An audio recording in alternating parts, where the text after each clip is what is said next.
Hi everyone, and welcome to this wonderful video with Helen Farrell, who's the placements coordinator here at Iron Mill, who's here today to answer some questions that are going to be really, really helpful for you just to listen to and just to understand the process a little bit more. So welcome, Helen. It's absolutely lovely to have you here. Thank you. And yeah, we're just going to kickstart with the first question, actually. And we're going to kickstart with, how does the placement element of the training work? Yeah, it's a great place for you to start, because before we begin our training, it feels like a bit of a mystery. So we have classroom element, we have the taught theories, and that's our kind of our rock, our foundation. But this training is to enable people to grow and develop as a practitioner. So at some point, we're kind of let loose on real people and real clients. So what happens is, within the training, there's an element that allows a student to practice those skills that they've learned in the classroom, if you like. So the placement element will vary in time, but there's a requirement for a specific number of client-facing hours, and that may be spread over whatever time scale. Yeah. But it is that option to say, wow, I can really do this. Yeah. I can really be with a client's difficulties. Yeah, that's great. And that must be such a beautiful transition, actually, from taking PowerPoint slides and copy and text learning into the real world. Absolutely. We have lots of practice before we do it with our colleagues, with our fellow students. Yeah. So it's actually the chance to make it real and make it matter. It's nerve-wracking, Faye. I would be lying if I said that I go back to my own days as a student and feeling a little anxious, frankly terrified, of actually having a human being, a client, with very real difficulties in life. And so initially, there's a few nerves. The reality is, to use your word, it is beautiful. It is lovely when that relationship forms. Yeah. That's great. That's great. And you know, if anyone is slightly anxious or nervous, we have that support in place to give to that student in order to help that transition. Very definitely. Very definitely. And only a couple of weeks ago, I was on the phone to a student who had her very first real client the afternoon before, and just I could almost reach out and touch her excitement, her enthusiasm, her humility, in being trusted to build this relationship. So yes, we are there, and that particular student and I spent quite some time reflecting on it, which was really lovely. Oh, brilliant. I was so lucky to have you, Helen. You really are. You're absolutely brilliant. So we're going to move on to the next question. So does Iron Mill College allocate a placement to the students? We don't. It's not quite like that. So when each student signs up for their particular training, they will be aware that there's a placement element, and that student may have a particular interest. So currently we've got a lot of people who are interested in working with sort of 16 to 20-year-olds. So again, a conversation only yesterday, someone was really keen to work with ex-military personnel, with military veterans, sorry. And if when a student has that focus and that desire, our role is very much to support them, but ultimately, no, we don't find placements. The student finds their placement, but what we do have as a backup is quite a big database of well, if you like, Faye, it's sort of a well-trodden iron mill path. Lots of different counselling services, lots of different agencies or charities where previous students have spent their placement, who have learnt so much, and they kind of know us and we know them, so they are available, but the bottom line here is the student finds the placement. Absolutely. And I guess that's a really nice way of putting it, actually, because the student actually thinks about where they want to have their placement, and that comes with research, that comes with really going inside yourself to think about who is it that you want to connect with. Very much. And that's a massive learning curve as well. But what's really lovely on behalf of yourself and IMIL is that you have these placement relationships, just in case, but also you're continuing to build that as well, aren't you, in the background, forming new relationships with places, which is really, really great. Yeah, and it's really important to us because it doesn't stop when a student begins their practice. So inevitably we meet hiccups, or as Boris might say, bumps in the road, and it's that lovely feeling of being autonomous and accepting that learning responsibility as an adult, but kind of knowing there's a couple of people, be it a tutor, be it me as coordinator, just there as a bit of a safety net to call up or to share any difficulties with, and successes. Yeah, that's it. Absolutely, definitely. Okay, so the next question is, what help do you provide? But I think we've kind of gone into that on the previous question, haven't we, with the database, and just sort of saying that we don't just leave you to get on with it. As soon as you start your placement, we are there every step of the way. Yeah. And Faye, could I just, sorry, without wishing to interrupt, there is something else that's often seen within the college as both a real positive and sometimes for many students a moment of sort of slight panic. We have, and I know other training providers have something very similar, but I feel really proud of our integrity.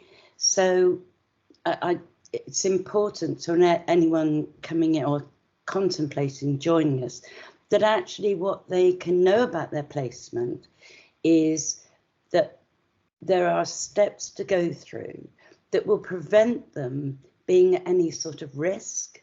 And I don't mean physical risk. I mean, I used to refer to myself as a sapling counsellor on placement many years ago. And I was just thinking, well, what if I get somebody to work with really complex issues that I maybe couldn't deal with? And the wonderful thing about part of my job is that we have processes in place before you would even ever see a client that says, our integrity says you won't be faced, as far as we can tell, you won't be faced with something that isn't appropriate for this stage of your learning, because that keeps our students safe. Yeah. And of course, ultimately, it keeps the all-important client safe too. Yeah, that's a really good thing to add. That's something else about what we provide. At times, our processes might feel lengthy, detailed, and you know what? I hold my hand up and I make no apology for that, because it's about our integrity as well. Yeah, absolutely. A very good point to be made, just to know that you are in safe hands. at every point, and you know, Yeah. it's got your best interest, which is really good for people to know. Yes. Okay, so moving on to the next question. So how many hours of client work do students need to achieve and carry out? So there are two main programs probably to talk about at the moment. One is the foundation degree, which, as you know, is a 2-year program full time. Those students undertake a couple of things, if you like, out in the working environment. One of them is a work-based learning project in year 1, and they have a second work-based learning project in year 2. That's something that's not necessarily client-facing. And today we're focusing on what we refer to as a placement, which is client-facing. The foundation degree students, alongside those projects, will do 100 client-facing hours over their 2 years. Our other kind of major training program, the Advanced Diploma course, that doesn't have a work-based learning element, but it has a very meaty placement element. And those students who become counsellors at the end of their training will have done 150 hours supervised client work, 150 client-facing hours. So it's 100 on the foundation degree and 150 on the advanced diploma. Yeah. Really? And when you've done 2, trust me, Faye, when you've done 2 client hours, you wonder, where on earth am I going to find the remaining 148? Yes. Yeah. But you very quickly get into the rhythm of client work. Yeah. Okay, that's great. That's really great. Brilliant. Okay, so let's move on to the next question. At what stage in the training am I expected to work with real clients? Okay, and it will be different for each student. Mm-hmm. It may be that this is a tough one to answer, and there are a couple of things that affect that. The one thing we do stipulate is that there won't be a student who will be ready in less than 6 months. Mm. So, as you know, all our students bring with them a wealth of all different kinds of work experience, life experience. We have such a lovely, diverse group of students in terms of age or whatever. What they'll have in common is that actually they won't be set loose before 6 months. So that will have given them lots of practice in the classroom. When after the 6 months a particular student decides to begin their placement, again, lots of autonomy around that, but they will work back from their end date. Mm-hmm. So in saying, how long have I got? What are my personal commitments? I may have carer commitments. I may have, lots of our students are in full-time jobs on the diploma course. So many will choose to begin when they're 8, 9, 10 months into their training. Some will be champing at the bit and some will be desperate to get started, particularly if they've got links to perhaps an organisation they're involved with already. Yeah. So when people, at what stage, the best way I can respond to that is to say, not before 6 months, and in sufficient time to allow that client work to be safely spread. So we wouldn't, for example, expect a student to, on week 1 in their placement, let's imagine a student is working with the Mind, the charity Mind. I think most people are familiar with Mind. Week 1 of placement will not involve that student seeing 5 different clients. Yeah. Absolute no. And we go back to the safety. So beginning with one client, and then a second, and then maybe a third. So yeah, it varies when people are ready. Yeah. And we're all different. Yeah, definitely. And that's really nice actually to go into that a little bit more, how everyone is different and there is no structure that we all follow, and everything's going to be the same. And it's, if one student is doing one thing, it might be different for you, and that's completely okay. Authenticity is welcomed in the space. Very much. Yeah. And with that sort of authenticity and with that autonomy comes this sense that, our students, they're not at school, they're not dictated to, they're allowed, they're facilitated, they're allowed to own their own training, if you like. Yes. And the placement element is very similar, and they are expected to, and indeed very much do, take responsibility for their placement work and their clients. Can you imagine, Faye, what it's like when you sort of finish an end of a day as a student, and I don't know, maybe you go home to see loved ones or whatever and say, I've got 2 clients of my own. It's such a sense of, I can really do this. Yes, I can imagine. Placement's important. Yeah, absolutely. I agree with you there, Helen, definitely. Okay, so we're just going to move on to the next question. So it says supervised. Does that mean that there would be someone else in the room whilst I'm the person, the student's doing counselling? What does the supervised term actually mean? Yeah, it's so the world of counselling and psychotherapy has, as many worlds, its own speak. It has its own terminology. It has its own language. And supervision is one of the most difficult things when we enter this world to quite grasp. So each of us as a practitioner has a supervisor, both while we're in training and while we're practicing after training. And that supervisor is almost a coach, almost a mentor, but the one thing a supervisor definitely is a sounding board.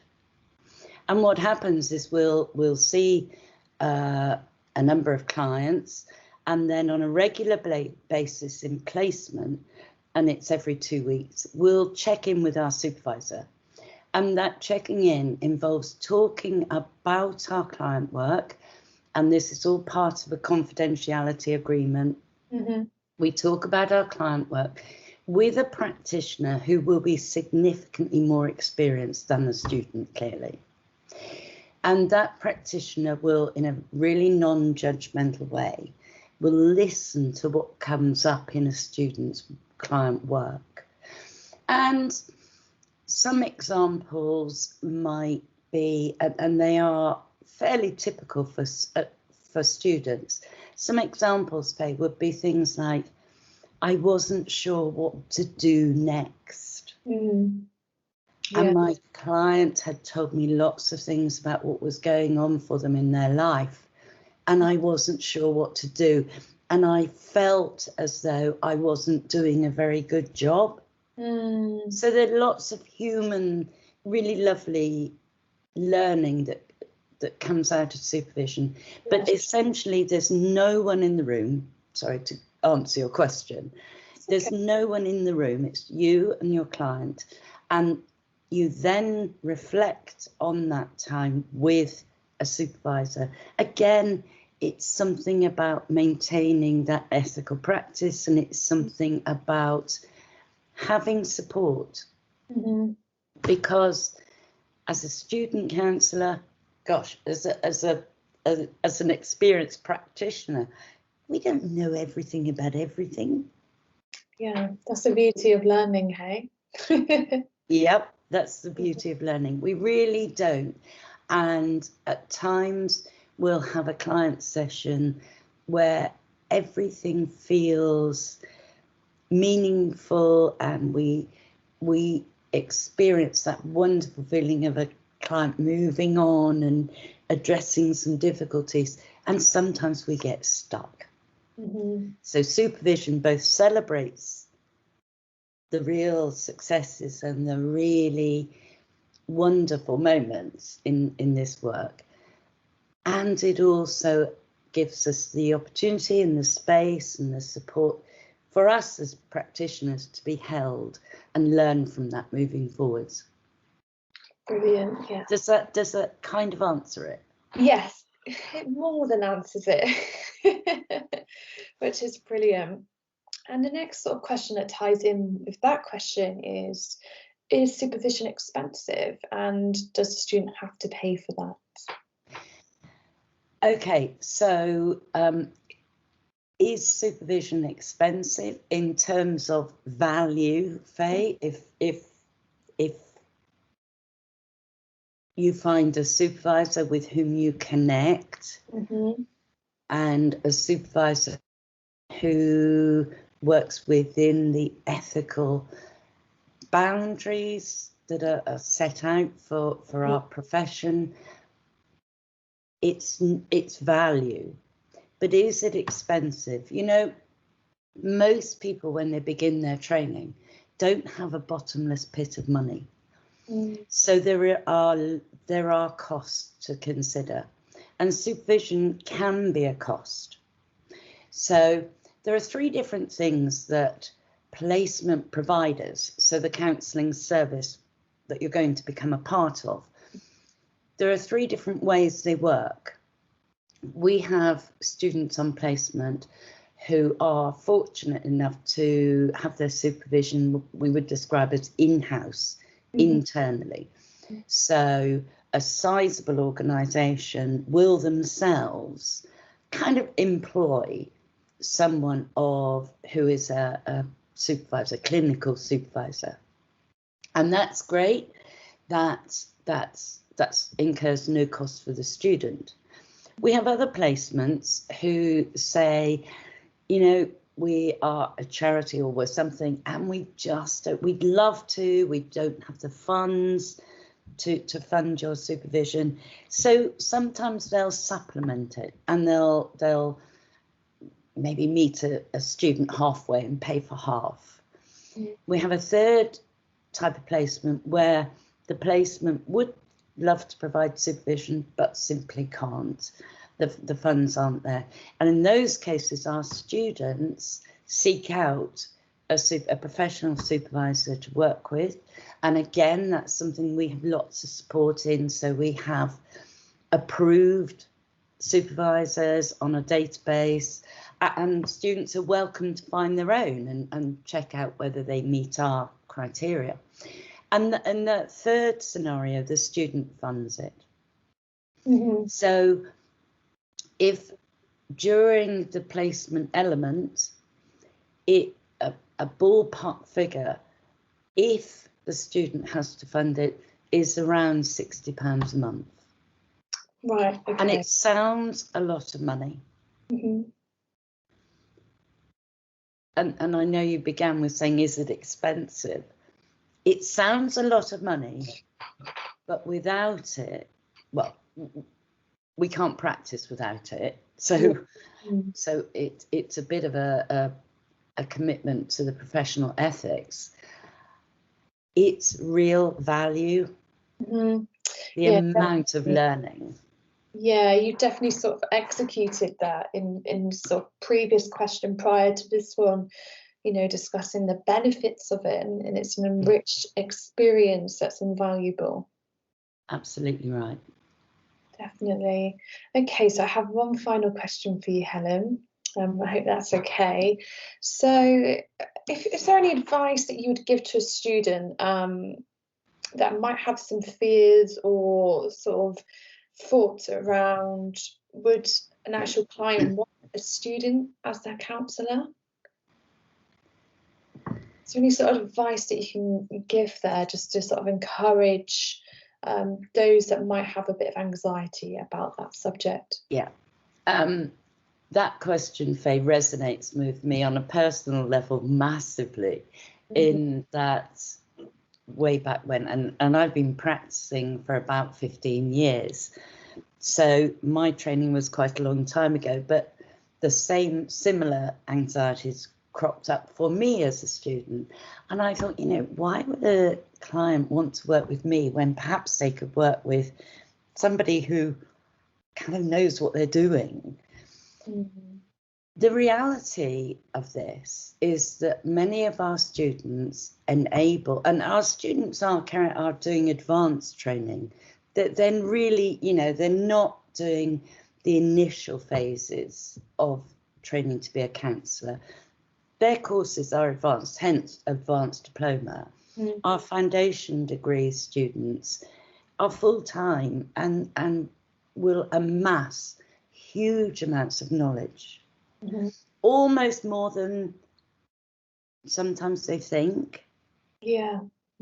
So once a student gets into placement, the loveliest thing about it is, because they are not paid in placement, it allows people out there to access low cost or free counselling.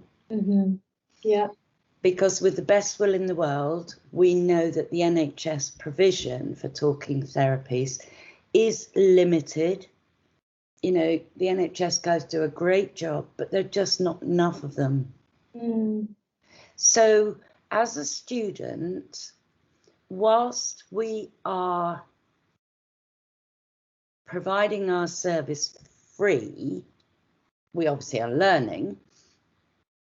Once that initial session or two is done with a client, and we're into session 3 or 4 or 5 or 6 or 10, the clients completely forget their students. And the student feels like a real counsellor because they are. Yes. Because they are. And again, because a student wouldn't be expected to work with a hugely complex client, they will have the skills, and both parties, the student hat doesn't go into the counselling room. The student hat comes on again when we come into college. That's a really nice way of putting it. And, just the fact of you explaining that the client will have, free counselling or low cost counselling is such an energy exchange. Yeah. The student's learning, but also you're holding space for someone in order to, move forwards or to discuss things that need to be discussed. And that's so beautiful within itself. You're participating in that exchange, and without you being there, that space wouldn't be there. Where does that person go? Yeah, exactly. I 100% agree. So yeah, that's really great advice, and I hope we've given some support and energy into answering that question for a student that might be apprehensive. But thank you so much, Helen. That's all of the questions that I have for you today, and you've been absolutely brilliant in answering them, and just taking the time to speak on this video to help potential students find out more about placements, or just to help people that might be stepping into the advanced diploma or the foundation degree in integrative counselling. Is there a way that people can get in touch with you if they have any questions? Of course. Watching this video? Of course. And my suggestion would be the main college phone number is a great starting point. And I'm constantly talking to our existing students and placement providers and supervisors and tutors, and because it's kind of team effort here. And I do talk to potential students. So we have a phone number, and I can be on the end of it. and Yeah. I'm really happy to chat to people. Yeah, brilliant. Okay, so what I'll do is, well, if everyone visits the website, which is www.iammill.co.uk, you'll find the phone number on there, so you can give us a call. And we're open Monday till Saturday as well. So that's our opening hours. Okay, Helen, well, it's lovely to catch up with you and to go through those questions and just, you know, being here today. So thank you very much. It's lovely. Thank you very much.